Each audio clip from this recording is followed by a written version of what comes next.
Isatulo samashumi amabili nesishiyagalombili. Isatulo samashumi amabili nesishiyagalombili.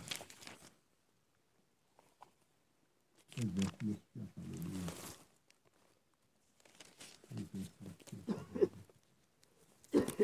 Wena Solomon, ndodana yami, yazi iThixo kayihlo, umkhonto nenhliziyo epheleleyo, nangumphefumulo ovumayo.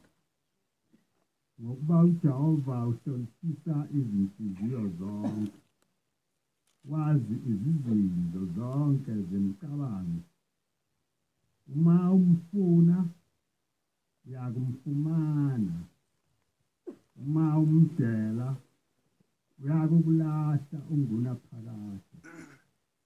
Uma umfuna, uyakumfumana. Uma umdela, uyakulahla ungunaphakade. Incwadi ka-Eksodus.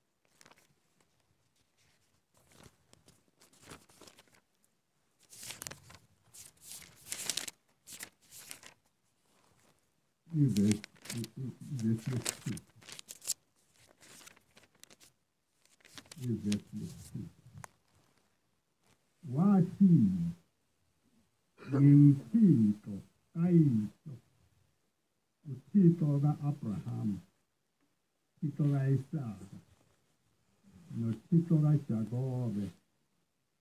uMosi wamboza ubuso bakhe ngokuba wesaba ukubheka uThixo.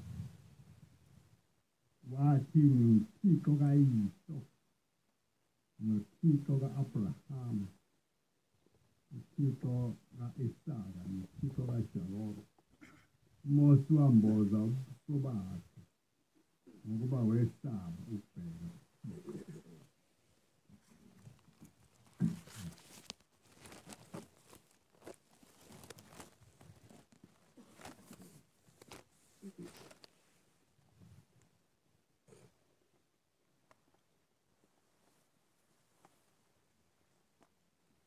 Lapha kule ntaba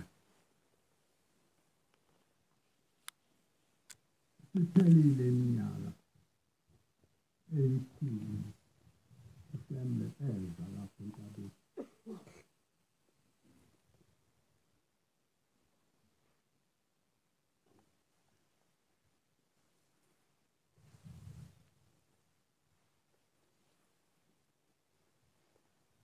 uSembe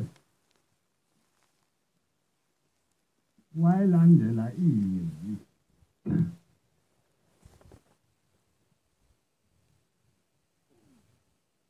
leli zwi elalandelwa nguSembe lingubaba wethu. Amen.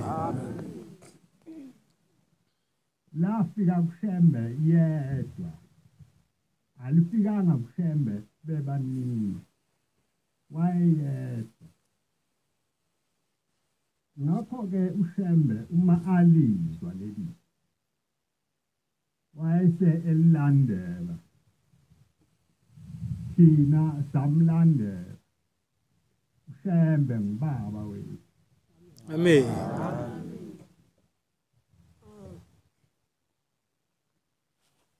uMosi lo engifunda ngaye encwadini ka-Eksodus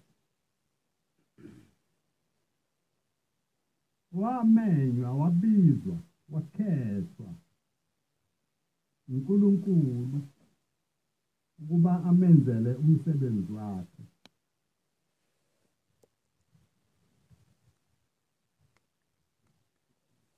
Kodwa uma efika kuye wafike wazethula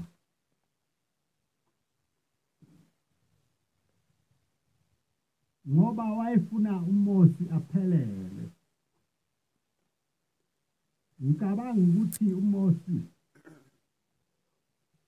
uvalo lwambulala kakhulu ngoba ukubizwa uNkulunkulu kunjalo. Wayengazelele, wayefana nabo bonke abantu bezwe lakubo, futhi wayenesono esasimhlupha ngaphakathi kuye. Wayebulele umGibhithe, umGibhithe emfika elwa nomJuda, yena ekhule eGibhithe ebizwa ngomntwana wasendunkulu ngoba wayeqoshwe indodakazi yenkosi yamenza umntwana wayo. Wayeseyangena kule mpi esebulala lo muntu waseGibhithe, kanti yisu likaNkulunkulu lokuba ahambe phakathi kwalaba bantu ngoba ayefuna ukuba afunde phakathi kwabantu base-Afrika. Wayesekufundile, akumangazi ukuthi lo nkulunkulu wabuya wenza lapha e-Afrika. Amen. Wafike wathuma uShembe.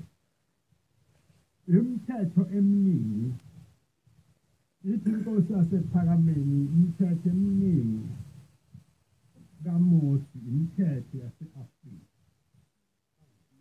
Lokhu ukuthi ungabulali, ungeli, ungaqamba amanga, ungaphili, kwakuyimithetho yalapha e-Afrika. Abafike bayifunda laba abakwa-Israyeli.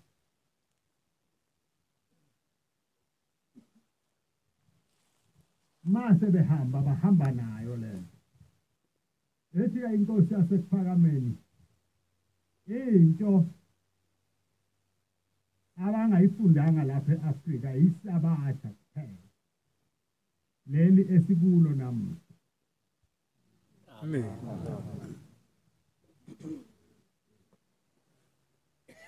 Kodwa uMosi wayengacabangi ukuthi umuntu onjengaye onezandla ezinegazi uNkulunkulu angeza kuye akhulume naye. Utheke esekubalekeni elusa izimvu zomprofethi wakwaMidiyani, wayengumkhwe wakhe. Wayesebona ingilosi esihlahleni sivutha. Wethuka kakhulu ngalento ayibonayo. Wayesethi ake ngisondele ngibone lento enkulu kangaka ukuthi iyini. Wathi mayisondela kwase kukhuluma izwi khona phakathi kulomlilo. Lathi Mosi, Mosi, khumula izicathulo zakho ezinyaweni zakho, ngoba le ndawo omi kuyo manje ingumhlabathi ongcwele.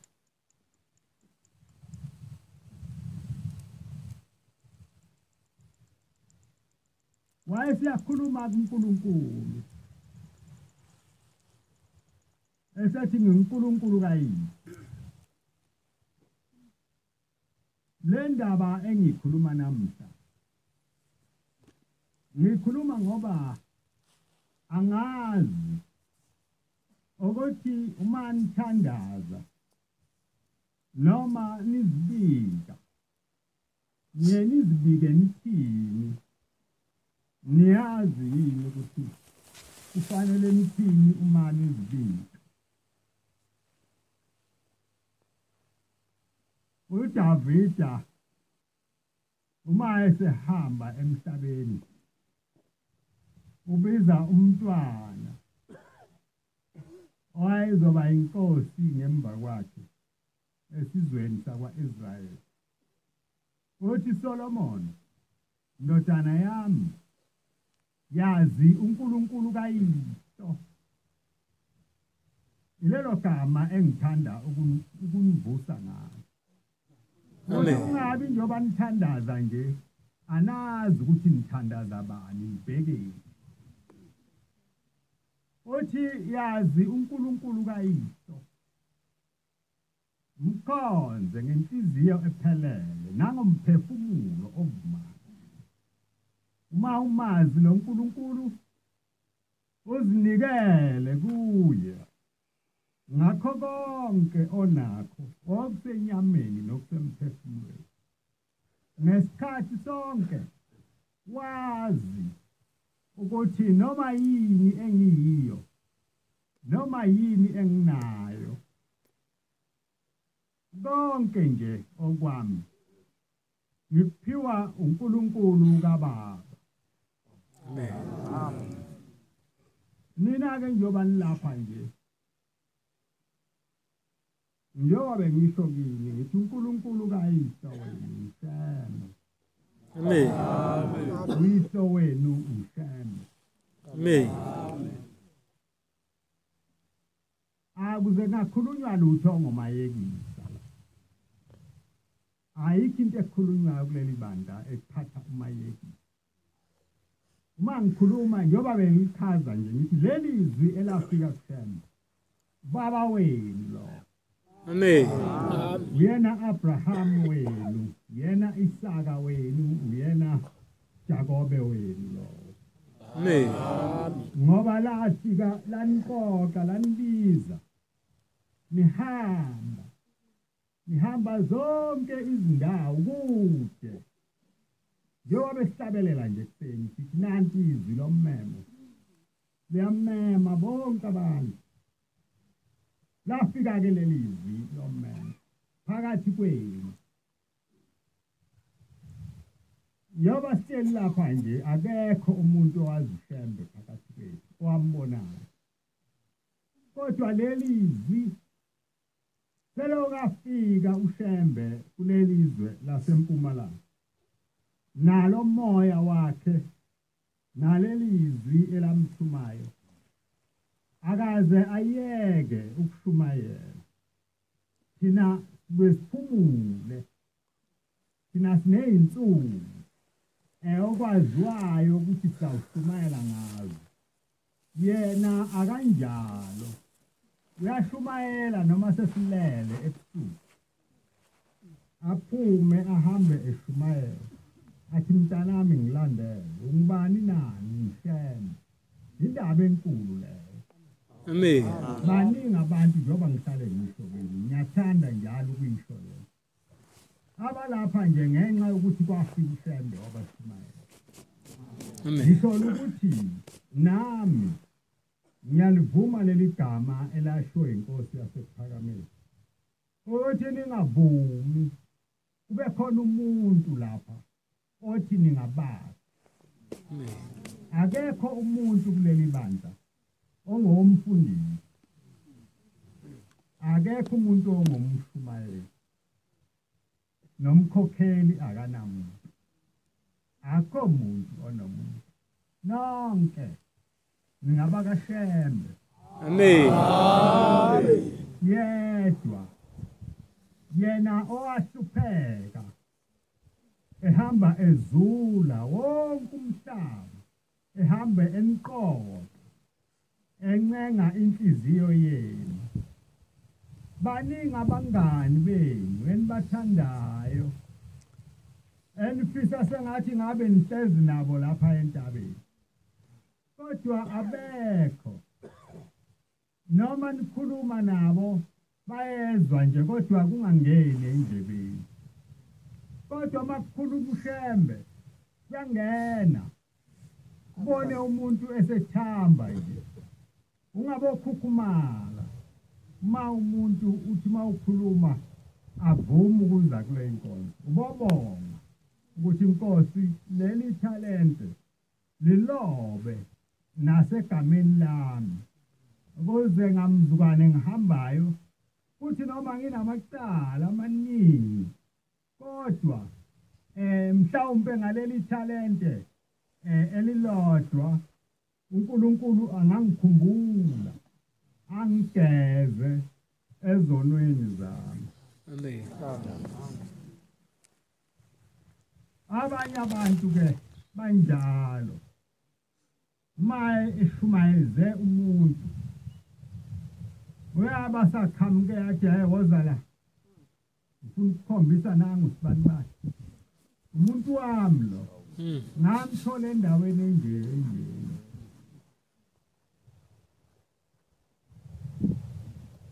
akekho umuntu lapha. Amen.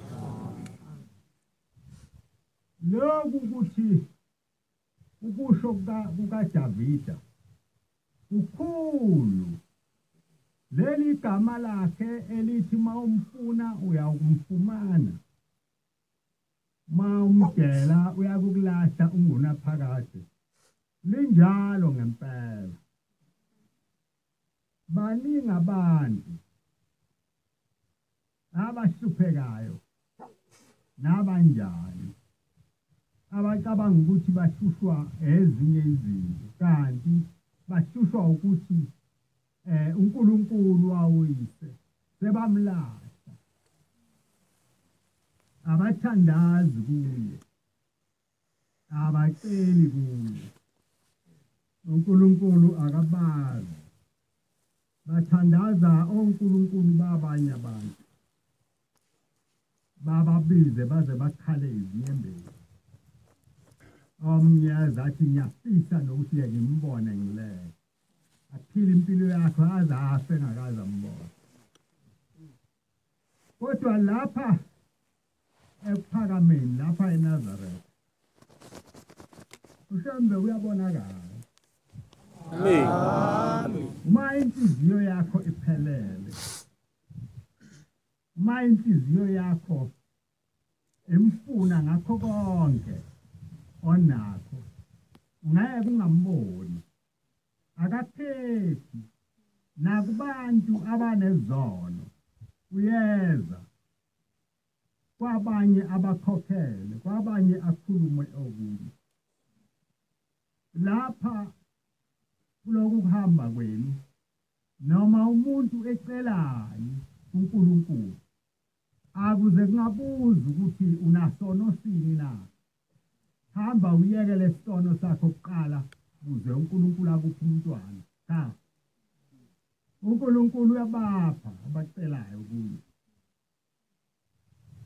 njengoba sisuke sithandaza sithi inkosi ungahambele ezonweni zethu uhambele kolwakho udumo ngoba singabantwana abazamayo lendlela esihamba ngayo elikhuni kodwa siyazama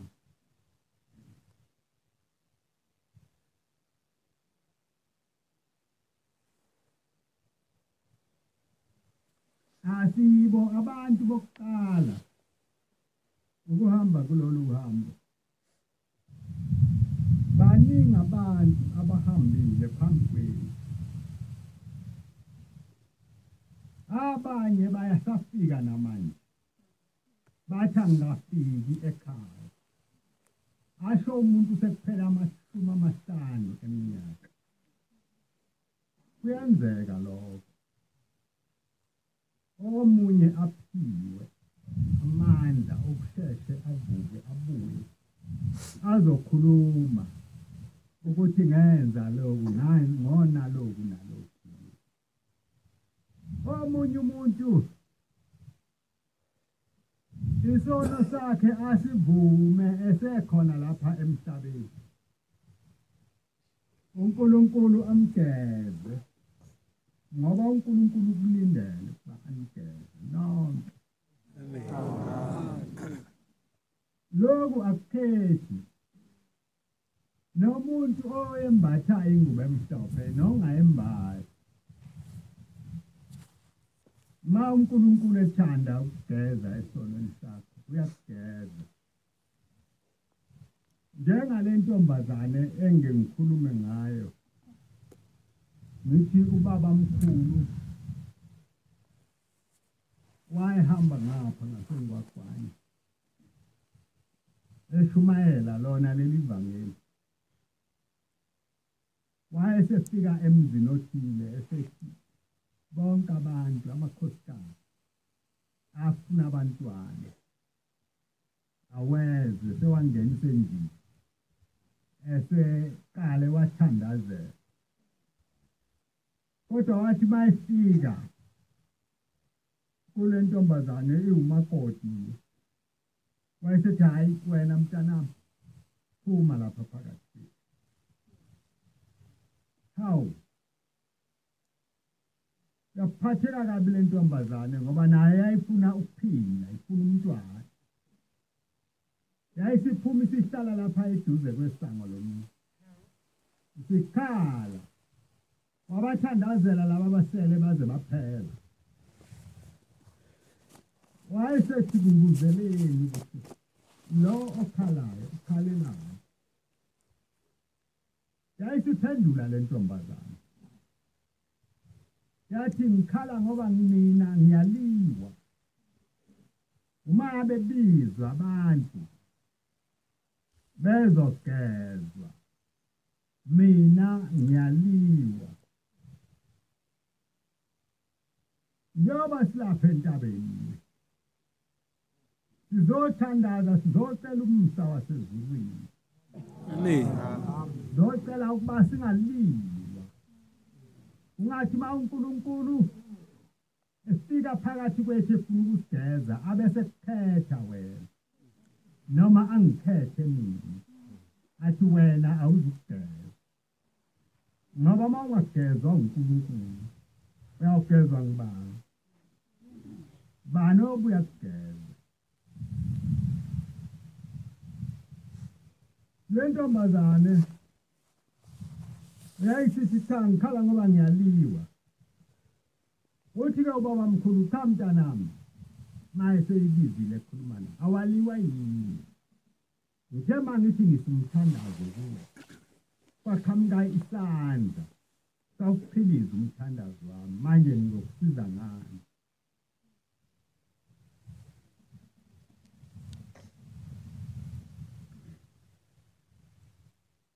Ngifuna nizwe le ndaba ekhulunywa nguDavida uthi ma uNkulunkulu kayihlo mdela yakulahla ungunaphakade ngoba saceleni ingenzeki ufike nalapho abantu bayasizakala khona ungasizakali wena wedwa nje.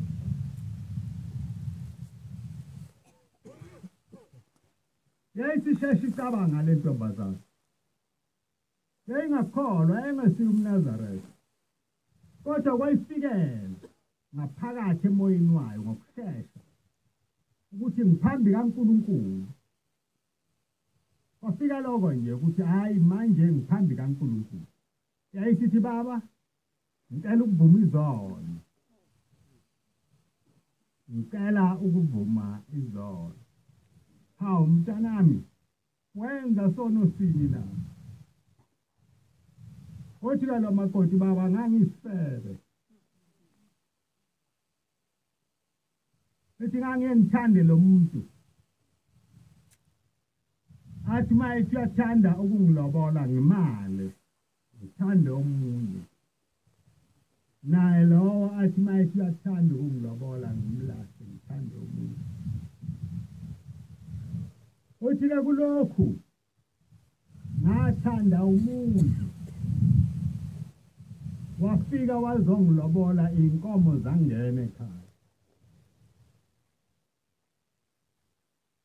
Uthi kuthe mase kufanele kushade ngamala mina lo muntu. ngilahla ngathanda lo esengigane kuye manje uthi-ke ngamzukwane ngishadayo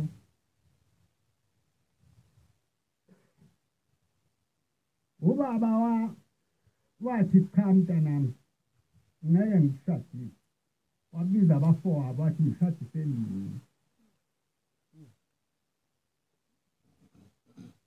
wayesedumele kakhulu inhliziyo yakhe ikibele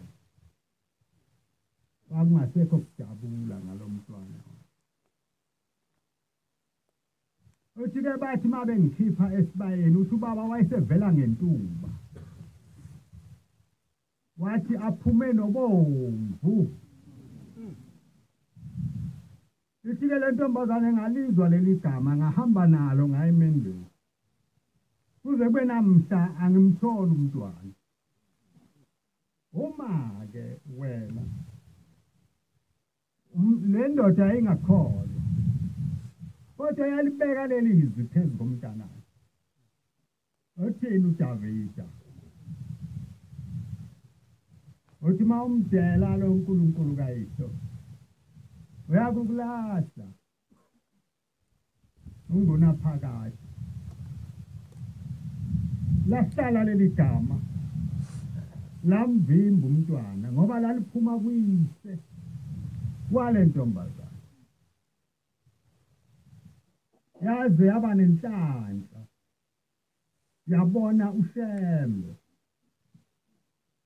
wayesethi ubaba mkhulu pho wena mntanami unani na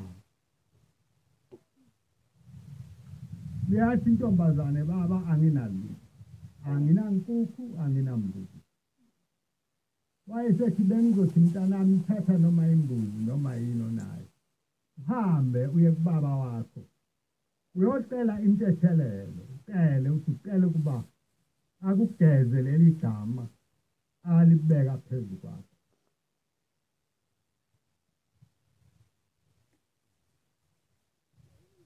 insipho enkulungwane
yayisizamile le ntombazana nayisenyangeni yayo nakubathandazi yayo umntwana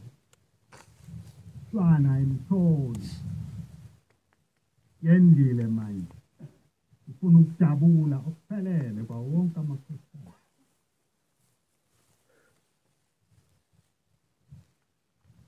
nyaligama lihlezi lapha libimba umntwana lakhulunywa nguyini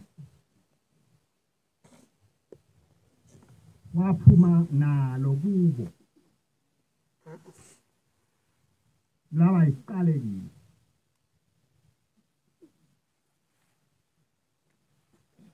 nani mani lapha kuthiwa yazini uNkulunkulu kayise ngingamdumazi angathi ushembe enithanda ngothando olungaka bese nifika nina lapha phambi kwakhe nenze konke okuphambene ngenkani ningakhuzwa muntu sekhona ukufa khona lapha ngiyakubona kuyakhula akunakwe muntu lokhu ngifikile lapha ngilalele ngiyakubuka kukhuluma umuntu lapha ethempeleni lapha ngihlala khona uzwe yonke indaba ayikhulumayo akwenziwa kule ntaba awubanga umsini indawo yokulinda indawo yokuzibuza ukuthi inkosi uyangibona yini lemthwalo engize nayo lapha phambi kwakho uyayethula yini inkosi yasephakameni lokhu uhamba kwami kule ndawo uyakwamukela yini elami igama uyaliloba yini encwadini uma ngihlanganyela nabangcwele noma sithandaza noma senzani nami ngiyabonakala yini makushawa isithombe sasezulwini noma obami ubuso buyasiphala ngaphumi lutho ngoba angifanele ukuba lapho manje ke umsindo awubanga lapho akumenyele abantwana benu njengoba bememeza nje balingisa nina makuthatha kini lo akumenyezwa lapho intombazane ke yahlupheka kakhulu ayinalutho yayisithatha isinqumo sokuthi ngawusuka lapha ngiye kubaba yalingisa indodana yolahleka yona eyathi mayisiyone konke kwaphela yabisazi ukuthi sele nani kodwa kwase kusala inhliziyo eyodwa ukuthi ubaba wami ngibaba manje ke anginakuya ndawo ngiyawusuka lapha ngiye kubaba omunye umuntu yathi mayihluphekile athathe okunye ukuhlupheka kubeke phezulu kokuyena athi mayilambile athi kuhle ngiqekeze ngibambe inkulu kunjalo inkosi yasephakameni sika kuleso sono khona nokubulala kale ngesono esisodwa wathi ngibambe inkulu seweleke esokubulala ngaphezulu kuwo lo mkhuba wakhe kodwa lo mfana wathi ngiyawusuka ngekubaba nayo ke le ntombazane yayingakholwa ndawo kodwa kwayifikela ukuthi angihambe ngiye ekhaya ngiye kubaba yathi mayifika kubo yayisihlala esangweni sikhala khona kakhulu wayeseyizwisa ukuthi khona umuntu okhalayo sesithuma unina ubheke lapho ukuthi kwenze njani wabuya unina wathi baba ngusibani bani lo uyakhala wathamba ubuza ukuthi umntanami ukhalelani yini yayisakhuluma ke le ntombazane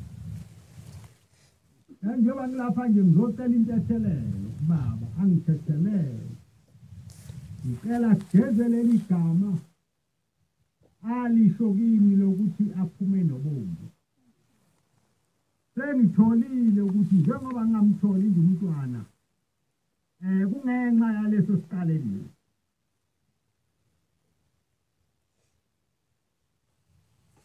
wena ke uzawuthi mawulapha phambi kaNkulunkulu wenza zonke izono ngenkathi wedelele ungakhuzwa muntu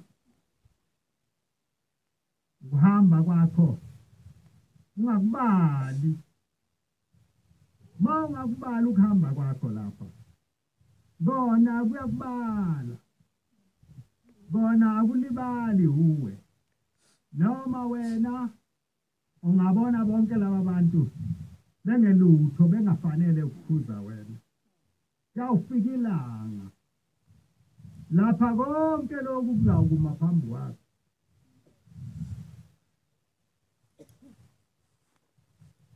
ubaba wabiza intombazana umfana wamkhuza ehamba naye wathi wena mfana hlukana nalento yenzayo angani noma wayemshayelela yini noma wayenzani lo muntu kwakungokomthetho wathi ziphathe kahle yena lo ungcolisa amantombazane wangalalela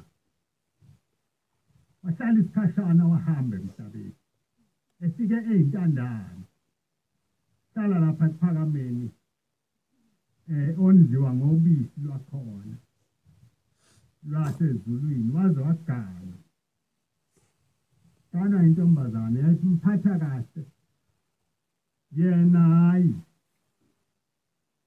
yaze yafika le ndaba kuba wayesembize emkhokhela ukukhokhelwa-ke komuntu kuya nenhliziyo yakhe akuzo zonke iy'nhliziyo ey'khokhelekayo njengoba size lapha nje sizocela inhliziyo enhle Amen. inhliziyo ethi mayikhokhelwa ivume inhliziyo ethi mayikhuzwa esonweni iphume kuso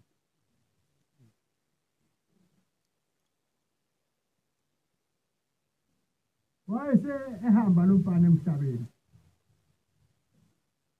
wayesebuya eza kumakoti wakhe ethi ngisize hamba uye enkosini hambe kubaba umtshela ukuthi ngihambe ubaba ngifisa ukumbona uthi ubaba ubengangiboni ngani ngoba bengihlale ngikhona na yini le bidala uma ifuna ukungibona ngangibona kunjalo-ke kuloku hamba isono siyamqashisa umuntu aswelakale ungamboni kanti uqashiswa isono kunanto ehlezi ngaphakathi kuye emdlayo lapha ehamba khona iqhamuka kuqala ebusweni bakhe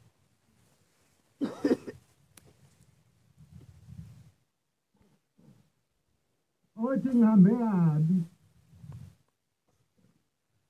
uthi lo muntu uqhamuke mubi kakhulu uqhamuke emubi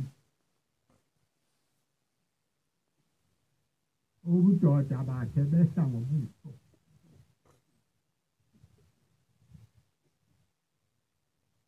yini na cha musu kusaba usangibuza hamba uyongikelela insipho kuphela impilo le bengiyiphila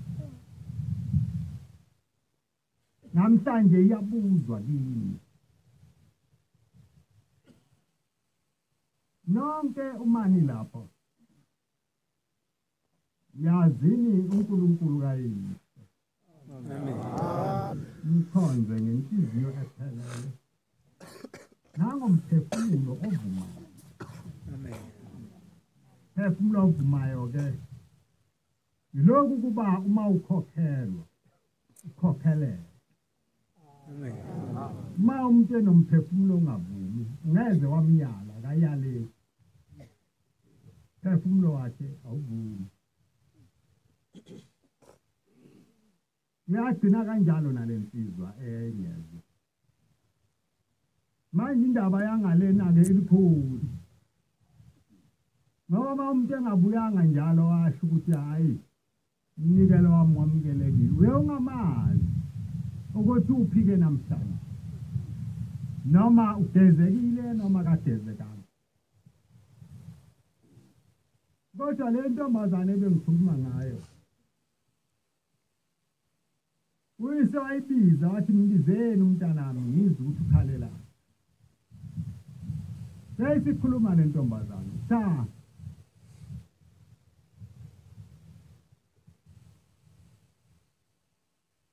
ngizocela into ethelele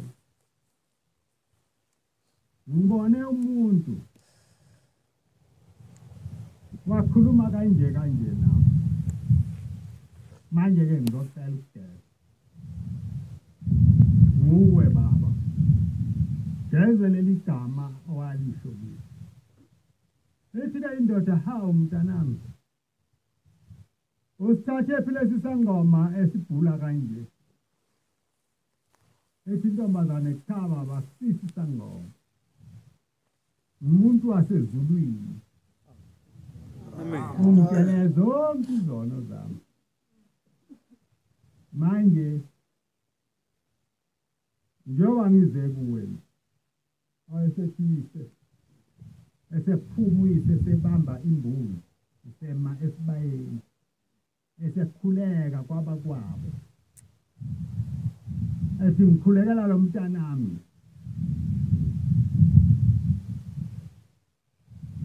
ukuba leli gama engalikhuluma kuye ligezeke amthole umntwana kwaba isikhashana kwase kufika umshumayeli wangakubo kwale ntombazana thunywe yiyo ngisize sikumxoxela ubaba ukuthi sengimtholile umntwana Amen. manje ke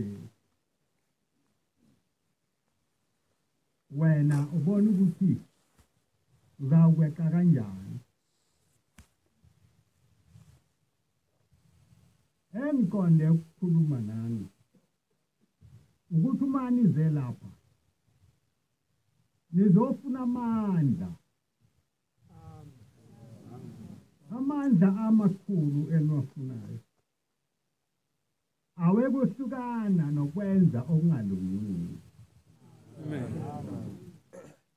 umuntu angakhweli phezulu kwentaba enjalo enjalo nangonyaka ozayo kube njalo aze aguge abali iminyaka athi anginamashumi angaka ngikhwela intaba kodwa kaze kushintshe lutho kuye akagezeki akakhokheleki lapha entabeni kumnandi ukuba nabahlobo lapha entabeni kumnandi ukuba nabangani cha akho lutho lumnandi la entabeni indawo yokuhlupheka lena nosisi Yare ngikhuluma sithami ngithi Shambe wayehlala yedwa lapha kodwa indaba enkulu yakhe engike ngayicabanga kule viki ukuthi akekho ngisho yedwa umuntu owayazi ukuthi la kwakwazi yena noNkulunkulu indaba enkulu ke leyo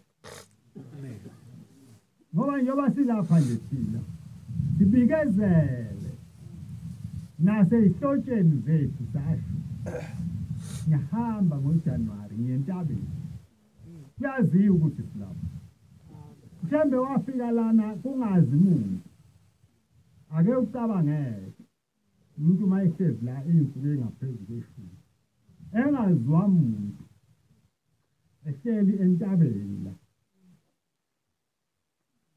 wayembathani lo muntu ngoba wayengaziwa umuntu kunjani mawucabanga ukuhlala kwakhe lana ufikani kuwe ngaphakathi uma ungafiki usizi lubuye lifike usize enhlizweni yakho. Ingakho-ke nje abantu benza izono kalula. Ingakho nje kulula kubantu kuhlubuka. Ngoba abaze bangakucabanga lokhu kuhamba. Abangaze bakubheka umuntu akusondeze eduze. Uyabuke nje acabanga ukuthi uShembe wasakhela into enkulu yokuba sihlangane sibe baningi shaya igubhu sisine bese bamnandi acabange kanjalo kanti cha akunjalo uma kwakungenjalo ekusukeni nanam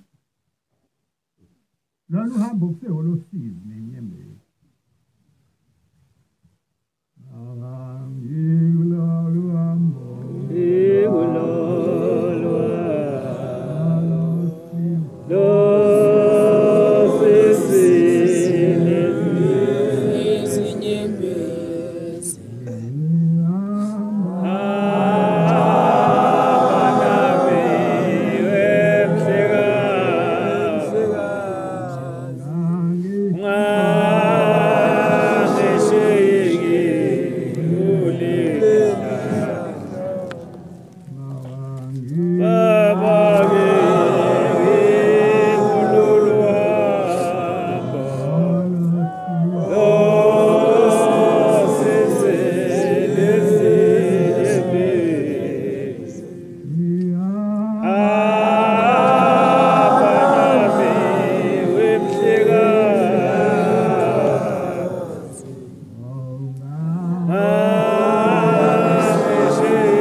Kodwa okukhulu kunakho konke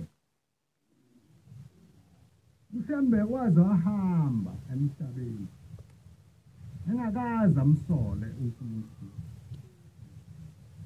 nabantu bakhe wabafundisa kanjani bantu bami uNkulunkulu akasola uNkulunkulu akasola noma angenzani akasola kwakuyimfundiso yakhe ayifundiswa ubaba ukuthi bangamsoli uNkulunkulu nangaloku kuhlala ke edwa lapha ehlathini akazange amsole wamthanda njengoba ayevele nje emhlabeni uthando lwakhe aluzange luguquke olwethu uthando luyaguquka uguqulo nayo into engenamsebenzi indlala kuphele nya uthando lukaNkulunkulu kale ubuze ukuthi uNkulunkulu onjani lo makuNkulunkulu lana ubevumelana ukuba ngibe nje nabo Shembe wayengenjalo Shembe wayomelele ebambelele namathele ngakho konke akukho lutho ongalwenza kuye ngoba ucabanga ukuthi uzakwethuka uNkulunkulu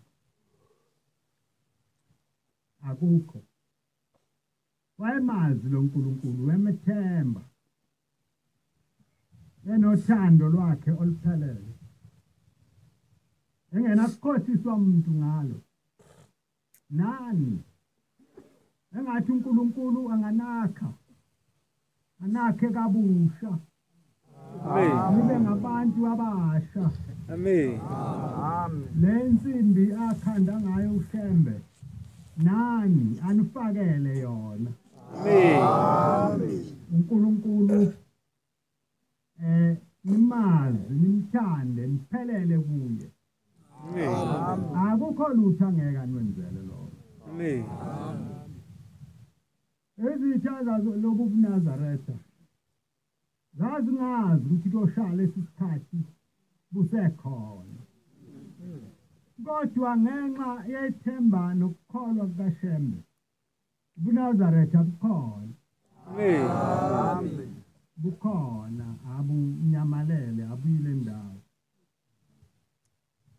Ngiyabonga kakhulu ba uNkulunkulu animeme Amen.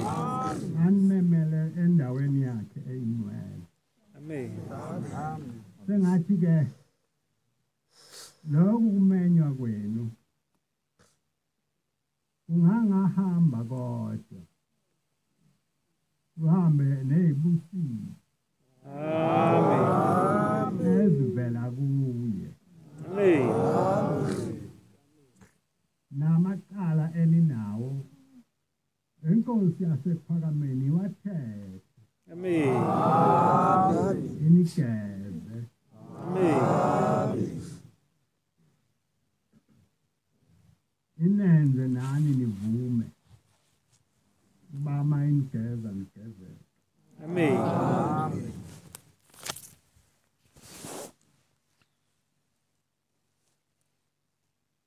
Ngamakhulu amabili namashumi amathathu nane amakhulu amabili namashumi amathathu nane.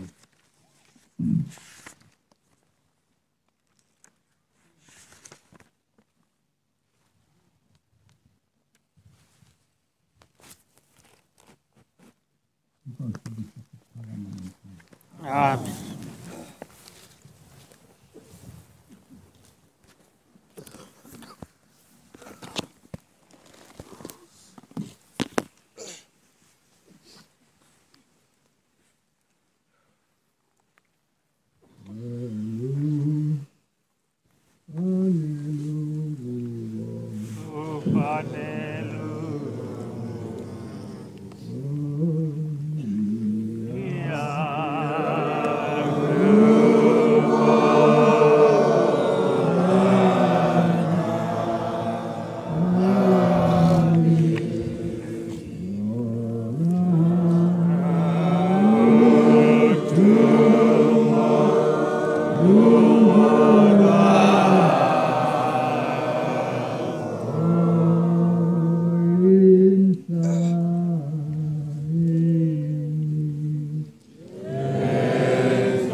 Oh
Nkosi yasezulwini,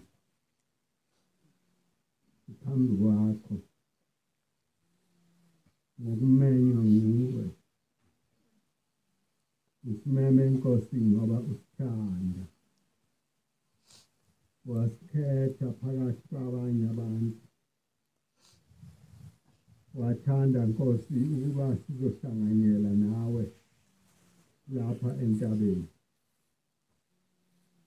Akekho Nkosi ongazikhwelela kule ntaba ngaphandle kwakho nangaphandle komsa wakho. Siyabonga Nkosi yasePhakameni ukuba lo nyaka ophelile wedlule wasigcina wena. Ziningi Nkosi izinto ezenzekile, asizikhohliwe. Siyathanda Nkosi ukubonga kuwe ukuthi Nkosi wanqoba nasekuqaleni ebelikhona. Siyacela-ke Nkosi yasePhakameni ukuba njengoba silapha entabeni, inhliziyo yethu Baba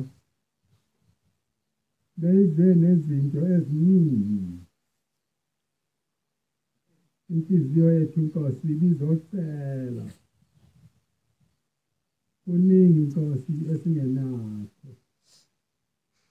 Abanye Nkosi abantwana bakho abasebenzi abazi ukuthi bazakuzondla nani.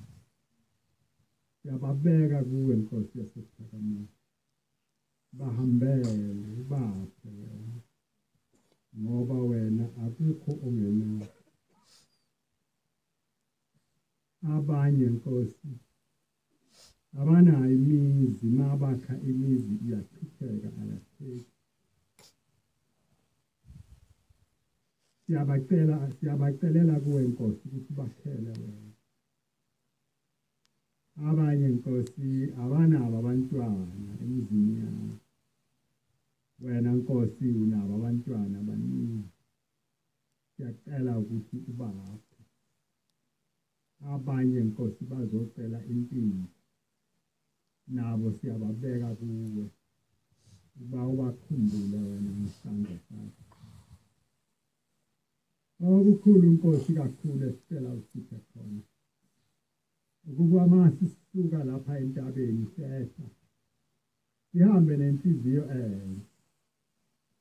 sihambe nenhliziyo engathandi ukwenza okubi, inhliziyo engasithandi sona, inhliziyo ebheke kuwe ethanda wena wedwa. Siyacela Nkosi usiphe inhliziyo ekhokhelekayo, masikhokhelwa sisheshe siphenduke kulokho kona kwethu. Umsa wakho Nkosi nangalo nyaka sikulindele ukuba wehle kuzo zonke izindawo, nalapha sihamba khona Nkosi sihambe nawe. Noma sesehla lapha entabeni uhambe nathi, ungasishiyi. Udumo lwakho Nkosi luze kuwe, ulwembathe lukufanele naphambi kwawo wonke amazulu akhona. Konke Nkosi ukuthandaza kwethu sikubeka kuwe ngesakho sothi isandla nini kuzokuthanda.